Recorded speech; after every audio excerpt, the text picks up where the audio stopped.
नमस्कार दोस्तों, स्वागत है आपका अपने YouTube channel biology by Naresh sir में। पहले लेक्चर में हम लोगों ने पुष्प के बारे में पूरी डिटेल से जानकारी ले ली थी। आज सेकंड लेक्चर में हम लोग पराग कोष के बारे में बात करने वाले हैं। चलिए शुरू करते हैं बिना किसी देरी के।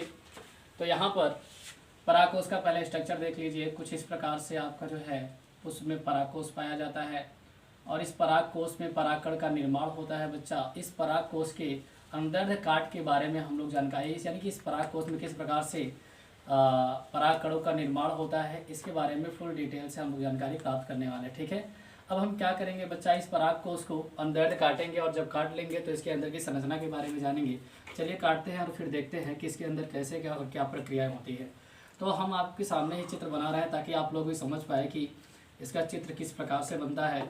आप लोग भी ध्यान से देखते रहिए और सीखिए कि किस प्रकार से आपको चित्र बनाना रहता है। ठीक है दोस्तों, तो ये यहाँ से ऐसे इस प्रकार से ले जाइए और यहाँ पर इस तरीके से लघु बीजाणुधानी व्यवस्थित रहती है। ठीक है दोस्त, ये कुछ इस तरीके से लघु बीजाणुधानी, ये इसके नीचे वाला स्ट्रक्चर हो जाएगा भैया। ये कुछ ज़्यादा ही इधर खींच गया, इस प्रकार से यहाँ से ऐसे लाएंगे और इसको ऐसे मिला देंगे। ठीक है, और ये क्या हो गई, इसे हम कहेंगे लघु बीजाणुधानी। ठीक है दोस्त, लघु बीजाणुधानी। इसमें क्या होता है, इसी में परागकण का निर्माण होता है। परागकण का निर्माण होता है। ठीक है दोस्तों, हालांकि इसमें ऐसे कई लेयर्स से बनी होती हैं। ठीक है, जिसे हम आउटर मेम्ब्रेन या इनर मेम्ब्रेन कह सकते हैं। ठीक है, बाहर वाली को आउटर मेम्ब्रेन और यानी कि बाह्य परत और बाह्य झिल्ली, और अंदर वाले को अंतः झिल्ली कह देंगे। ठीक है दोस्त, ये हो जाएगा। ऐसे एक लेयर्स और बना देते हैं, ये लेयर बाय लेयर होते हैं। ठीक है, इस तरीके से। तो और इसको क्या कहते हैं बच्चा, इसे पराग कोष कहते हैं। और ये वाला भाग क्या हो जाएगा बच्चों, आप सभी को पता होना चाहिए, पुतंतु कहलाएगा। यहाँ से यहाँ तक का भाग क्या कहलाएगा, पुंकेसर या उमंग। पुंकेसर भी कह सकते हो, उमंग भी कह सकते हो, कोई दिक्कत वाली बात नहीं है। ठीक है, अब ये जो लघु बीजाणुधानी है, इस लघु बीजाणुधानी को हम लोग बाहर से देखेंगे, इसका स्ट्रक्चर किस प्रकार से होता है, अलग से इसको बना के समझेंगे। ठीक है, तो चलिए बनाते हैं बच्चा। यहाँ पे लघु बीजाणुधानी, ये कुछ इस प्रकार से लघु बीजाणुधानी हो गया। थोड़ा सा स्ट्रक्चर टेढ़ा हो गया है, तो थोड़ा सा और सीधा करते हैं। वैसे तो हम लोग को समझना है, किसी भी प्रकार का स्ट्रक्चर चलेगा। ठीक है, इसमें क्या होता है बच्चा, जब इसको देखा गया लघु बीजाणुधानी के अंदर, तो इसमें दिखाई दी एक अधो स्तरीय कोशिका। अधो, बहुत ध्यान से सुनना बच्चों, तभी मजा आएगा। अधो स्तरीय कोशिका जो कि विकसित होकर या बड़ी होकर, आप जो भी बोलना चाहो बोल सकते हो, बड़ी होकर प्रप्रसु कोशिका का निर्माण करती है। ठीक है भैया, प्रप्रसु कोशिका का निर्माण करती है, बड़ी होकर प्रप्रसु कोशिका का निर्माण करती है। ठीक है, पहला वाला कौन सा हो गया बच्चा, अधो स्तरीय कोशिका जो कि विकसित होकर या बड़ी होकर प्रप्रसु कोशिका का निर्माण करती है। और यह प्रप्रसु कोशिका जो है मेरे प्यारे, दो भागों में बढ़ जाती है। कितने भागों में, दो भागों में बढ़ जाती है भैया। दो भाग कौन कौन से होते हैं, एक होता है प्राथमिक भित्तीय कोशिका, एक तो हो गया आपका प्राथमिक भित्तीय कोशिका, प्राथमिक भित्तीय कोशिका, तथा दूसरा हो जाता है मेरे प्यारे प्राथमिक बीजाणु जनन कोशिका। प्राथमिक बीजाणु जनन कोशिका। ठीक है दोस्तों, तो ये जो लघु बीजाणुधानी होती है, इसमें अधोस्तरीय कोशिका होती है जो कि विकसित या वृद्धि करके विकसित होकर बड़ी होकर प्रप्रसु कोशिका का निर्माण करती है। और यह प्रप्रसु कोशिका जो है दो भागों में विभाजित हो जाती है, प्राथमिक वित्तीय कोशिका तथा प्राथमिक बीजाणु जनन कोशिका में। ठीक है, अब ये जो प्राथमिक बीजाणु जनन प्राथमिक वित्तीय कोशिका होती है, इसके बारे में समझते हैं। ये क्या है बच्चा, तो इसको लिख लेंगे यहाँ पे लघु बीजाणु धानी। वैसे आपको पहले ही बताया जा चुका है, क्या है ये, लघु बीजाणु धानी। ठीक है, अब इस लघु बीजाणु धानी के अंदर आपने जो देखा, अब इसके बाद प्राथमिक वित्तीय कोशिका जो है बच्चा, प्राथमिक वित्तीय कोशिका को 3 भागों में बांटा गया है। ठीक है, जो प्राथमिक वित्तीय कोशिका होती है उसे 3 भागों में बांटा गया है। एक होता है आपका बाह्य स्तर, दूसरा होता है मध्य स्तर और तीसरी आपकी टेपिटम होती है। ठीक है, तो चलिए इसके बारे में फटाफट हम लोग जान लेते हैं। यहाँ पे बनाना पड़ेगा प्राथमिक वित्तीय कोशिका को, लिख लेते हैं यहाँ पे। ठीक है, बहुत ध्यान से समझेंगे, सारी चीज़ें एकदम क्लियर कराते हुए चलेंगे, आपको टेंशन बिल्कुल नहीं लेना है। प्राथमिक वित्तीय कोशिका के बारे में हम लोग जानेंगे, लघु बीजाणु धानी के बारे में जान लिया हम लोगों ने। ठीक है दोस्त, अब आ जाते हैं प्राथमिक वित्तीय कोशिका। तो कुछ इस प्रकार से आपको इसका स्ट्रक्चर देखने को मिलेगा, इस प्रकार से।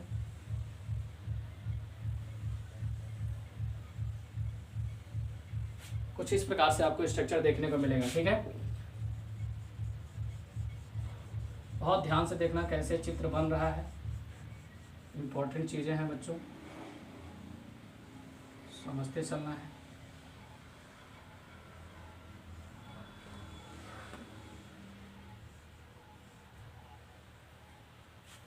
क्लास 12th वाला इस पर बहुत ज़्यादा फोकस करेंगे, ध्यान से समझेंगे, क्योंकि आप ही का टॉपिक चल रहा है ये।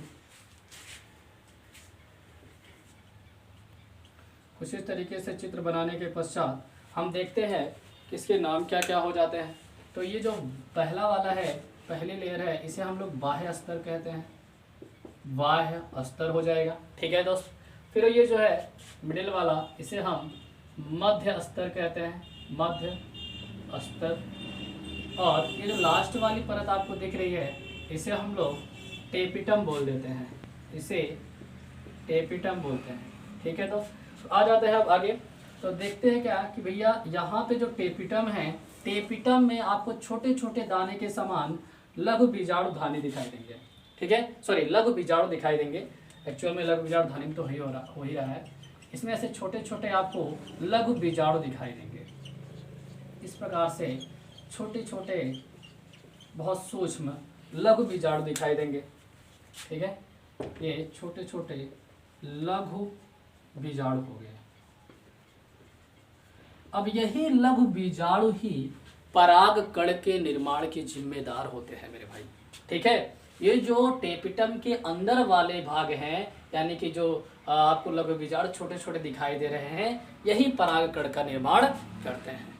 ठीक है दोस्त, तो यहाँ पे या इसी को कह लो कि यही पराग कण में बदल जाते हैं। आपने क्या समझा कि जो पुष्प में पुंकेसर पुमंग होते हैं, या पुंकेसर कह लो, पुमंग कह लो, ठीक है, जो नीचे वाला भाग होता है पुतंत्र कहलाता है। और ये पराग कोश को जब हमने अनुदैर्ध्य काटा, ठीक है, इसके ऊपर वाला भी भाग बना देता हूँ, कुछ इस प्रकार से आप बना सकते हैं। ठीक है, कुछ इस प्रकार से इसके ऊपर वाला भाग होता है, थोड़ा ठीक से बनाता हूँ।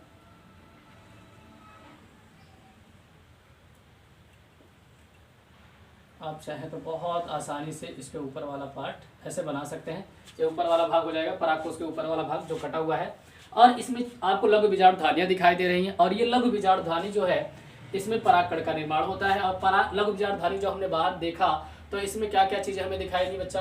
पहले तो हमें अधस्तरी कोशिका दिखाई दी, जहाँ से परागकण के निर्माण की शुरुआत हो जाती है। तो अधस्तरी कोशिका बड़ी होकर या विकसित होकर के किसका निर्माण करती है, प्रप्रसूप कोशिका का निर्माण कर लेती है। और प्रप्रसूप कोशिका जो है या तो भागों में बढ़ जाती है, प्राथमिक वित्तीय कोशिका और प्राथमिक बीजाणु जनन कोशिका में। तो इस तरीके से आप समझ सकते हैं कि प्राथमिक वित्तीय कोशिका को हमने जाना कि भैया इसमें प्राथमिक वित्तीय कोशिका के 3 स्तर होते हैं। पहला बाह्य स्तर था, दूसरा मध्य स्तर जो कि ये वाला है बीच वाली लाइन, और तीसरा हो जाता है तुम्हारा टेपिटम। टेपिटम के अंदर लघु बीजाणु होते हैं जो कि किसका निर्माण करते हैं, परागकण का निर्माण करते हैं। ठीक है दोस्तों, अब इसके बाद बारी आती है परागकण की संरचना की। परागकण क्या होता है और कैसे होता है, इसकी संरचना की बात करते हैं। तो इसका स्क्रीनशॉट ले लीजिए, फिर उसके बाद हम परागकण की संरचना के बारे में बात करते हैं। ठीक है दोस्तों, तो चलिए आगे बात करते हैं, इसको इरेज करते हैं और फिर बात करते हैं परागकण की संरचना की, और परागकण बना के बात करते हैं। चलिए दोस्तों, पराकड़ के स्ट्रक्चर के बारे में बात करते हैं। पराकड़ की संरचना कैसे होती है, बहुत ध्यान समझिएगा पराकड़ की संरचना के बारे में। ठीक है, हम लोगों ने टेप्टम वगैरह सब जान लिया कैसे क्या होता है। अब पराकड़ जो बन चुका है, यानी कि लघु विजाड़ जो पराकड़ के रूप में बदल जाएगा, अब पराकड़ कैसे, पराकड़ की संरचना क्या होती है उसके बारे में समझते हैं। ठीक है मित्रों, चलो देखते हैं भाई पराकड़ क्या होता है। ठीक है, इधर से देखिएगा यार, ऐसे नहीं, थोड़ा ध्यान से बोले स्ट्रक्चर में इस प्रकार से। ठीक है, ये पराकड़ हो गया। अब इसका नामकरण करते हैं बच्चा, ध्यान देना है। ठीक है, ये जो है आपको दिख रहा होगा घुसा हुआ भाग अंदर जो धंसा हुआ है, उसे हम लोग जनन क्षेत्र कहते हैं। इसे जनन क्षेत्र कहेंगे। और ये जो बाहरी परत है इसे बाह्य चोल कहा जाता है। और ये बाह्य चोल स्पोरोपोलैनिन का बना होता है। यह स्पोरोपोलैनिन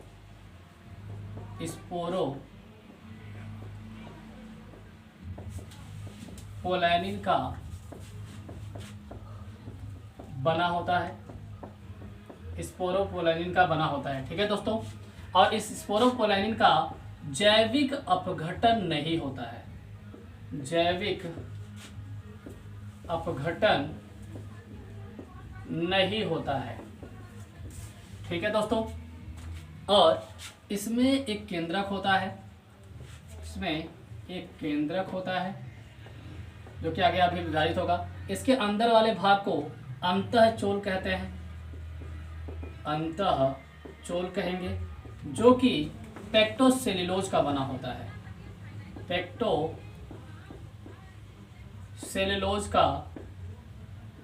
पेक्टोसेल्यूलोज का बना होता है भैया। जो पराकण होता है, ठीक है, बात करें इसकी संरचना की, तो इसका जो बाहरी परत होता है जनन, इसमें छोटे छोटे ऐसे अंदर धंसे हुए भाग होते हैं, जनन क्षेत्र कहलाता है। और उसका जो बाहरी भाग होता है उसे बाह्य चोल कहते हैं, जो कि स्पोरोपोलैनिन का बना होता है। जैविक अपघटन नहीं होता है। जैविक अपघटन का सीधा मतलब ये है कि यह छोटे छोटे टुकड़ों में टूट नहीं पाता है। और अंतःचोल जो कि पेक्टोसेल्यूलोज का बना होता है। फिर जो है बात करें इसके आगे की, तो जब ये विकसित होता है तो इसका केंद्रक दो भागों में टूट जाता है बच्चों। इसका केंद्रक दो भागों में टूट जाता है। इसका केंद्रक दो भागों में टूट जाता है। मैं यहाँ दर्शा दे रहा हूँ इस प्रकार से। ये हो गया केंद्रक। सॉरी, इसमें थोड़ा सा और एक चीज़ बनाना पड़ेगा, ऐसे एक लेयर और। ठीक है, ये तो केंद्रक हो गया।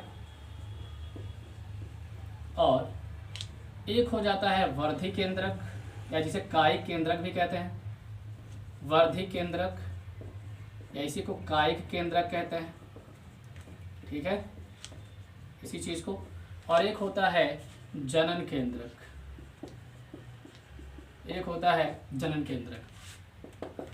जब हम देखते हैं तो यहाँ पे इसके बाद वाली प्रक्रिया में, इसके बाद हमें दिखाई देता है कि जो वर्धी केंद्रक है एज इट इज जैसे का तैसा बना रहता है। ठीक है, लेकिन जो जनन केंद्रक है ये दो भागों में बढ़ जाता है। ये जो जनन केंद्रक है ये दो भागों में बढ़ जाता है। और यही बच्चा, यही कहलाते हैं नर युग्मक। यही क्या कहलाएंगे? नर युग्मक। ठीक है, यानी जो जनन केंद्रक है, जनन केंद्रक है, यह दो भागों में बढ़ जाता है। दो भागों में बढ़ जाता है। ठीक है, और दो भागों में जो बटा यही नर युग्मक कहलाता है। अब ये जो नर युग्मक है मेरे प्यारे, ये नर युग्मक जो परागकोश होता है यहाँ से निकलकर वर्तिकाग्र के माध्यम से वर्तिका द्वारा कहाँ पहुँच जाते हैं? अंडाशय में पहुँच जाते हैं और निषेचन की प्रक्रिया में भाग लेते हैं। ठीक है, तो ये जो नर युग्मक होते हैं मैंने बताया परागकोश से निकल करके वर्तिकाग्र में जाते हैं, जहाँ पे रासायनिक चिपका द्रव होता है जो उन्हें अवशोषित कर लेता है यानी चिपका लेता है। फिर यह वर्तिका या नलिका द्वारा पहुँच जाते हैं जो है अंडाशय में, और वहाँ निषेचन प्रक्रिया को में भाग लेते हैं।